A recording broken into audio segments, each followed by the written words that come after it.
3 सीता। बहुत समय पहले की बात है। राजा जनक के कोई संतान नहीं थी। वे प्रजा को ही अपना संतान मानते थे।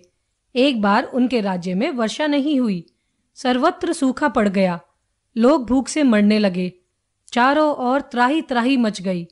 इस समस्या का समाधान निकालने के लिए राजा ने शास्त्रों के ज्ञाता, विद्वानों एवं पंडितों को बुलाया। सबने विचार करके सलाह दी कि यदि राजा और रानी खेत में सोने का हल चलाएं तो वर्षा अवश्य होगी। उनकी सलाह मानकर राजा और रानी खेत में हल चलाने हेतु गए। जब राजा और रानी हल चला रहे थे तो वह एक स्थान पर रुक गया। हल्की फाल किसी वस्तु से टकरा गई थी। खुदाई करने पर वहां एक घड़ा दिखाई दिया। उस घड़े में एक सुंदर कन्या थी।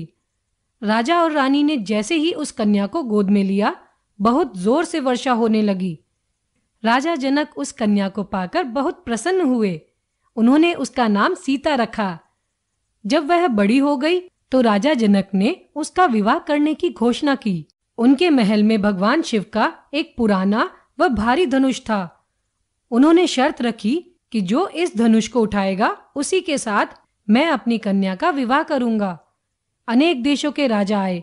सभी ने बारी बारी से प्रयास किया, पर कोई भी धनुष को उठा नहीं पाया। श्री रामचंद्र और लक्ष्मण भी अपने गुरु के साथ वहां पहुंचे। रामचंद्र जी ने धनुष उठाया।